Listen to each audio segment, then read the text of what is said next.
আমাদের যারা বিদেশে রয়েছে তাদের বেশিরভাগ ওই নিজ নিজ গ্রামের বাড়িতে কোরবানি দিয়ে থাকেন।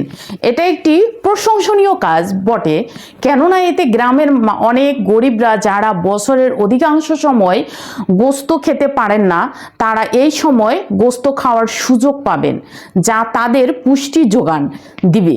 কিন্তু দুঃখজনক হলেও সত্য, বিদেশে বসবাসকারী অনেকেই চরম প্রতিহিংসা সাপারায়ণ হয়ে নিজের ভাই ভাতিজা বা আত্মীয় স্বজনদেরকে কোরবানি থেকে রেখে অনর্থক দিয়ে দেন। আত্মীয়রা যেন তা দেখে কষ্ট পায়, এটাই তাদের উদ্দেশ্য হয়ে দাঁড়ায়। এগুলো যেই খুবই হীন মানসিকতা সম্পূর্ণ মানুষ কাজ এবং গহিত একটি কাজ বটে। এসব উপলব্ধিটুকু তাদের মাত্রাতিরিক্ত হিংসা ও অহংকার করতে দেয় না। আফসোস, আত্মীয়ের সাথে এমন আচরণ করে রীতিমতো আত্মীয়ের হক নষ্ট করা হয়, আত্মীয়ের সাথে দ্রুত বাড়িয়ে দেওয়া হয়। ফলস্বরূপ আত্মীয়ের সম্পর্ককে চরম অবনতি হতে শুরু হয়। আর একজন ভালো মুসলিমের কোনোভাবেই এমনটা করা কথা নয়। রাসূল সাল্লাল্লাহু আলাইহি সাল্লাম বলেছেন, যে ব্যক্তি কামনা করে তার রিজিক আয় প্রদর্শন হক এবং তার হায়াত আয়ু দীর্ঘ হক, সে যেন আত্মীয়তার সম্পর্ক বজায় রাখে।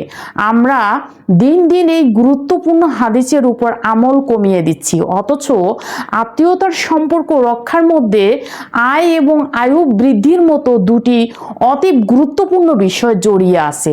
ফলে উপরে লিখিত হাদিসের গুরুত্ব বুঝতে পারা কোনো মুসলিমেরই আত্মীয়দেরকে এড়িয়ে চলার কথা নয়। অন্যদিকে আমাদের সমাজের স্বার্থকবানদের কিছু মানুষ এমনও রয়েছেন যাদের পরিপূর্ণ সামর্থ্য থাকার পরেও কোনো রকমেই একটি ছোট ও রূপ ও পশু কিনে কোরবানি দেন। দেখে মনে হয় যেন কেবল না পেরেই কোরবানি দিচ্ছেন, কেমন জানি দায়া সারা কোরবানি, অযথা মহান আল্লাহর তাদেরকেই সামর্থ্যবান বানিয়েছেন। আর সেই আল্লাহর রাস্তায় কোরবানি দিতে তারা কেন এত কৃপণতা আচরণ করেন তা বোঝা মুশকিল। সত্যিকার অর্থে আল্লাহর সন্তুষ্টি অর্জন কেন্দ্র করে কোরবানি দিতে যাওয়া কোনো মানুষেরই এত নিচু ও কৃপণতা সুবল মানসিকতা থাকার কথা নয়। আজকের ভিডিওটা কেমন হয়েছে অবশ্যই কমেন্ট বক্সে লিখে জানাবেন। কেউ মাইন্ড করবেন না, আমি কথাটা বলেছি কতটা যুক্তিসম্পন্ন, অবশ্যই আপনারা কমেন্ট বক্সে লিখে আপনাদের মতামত জানাবেন।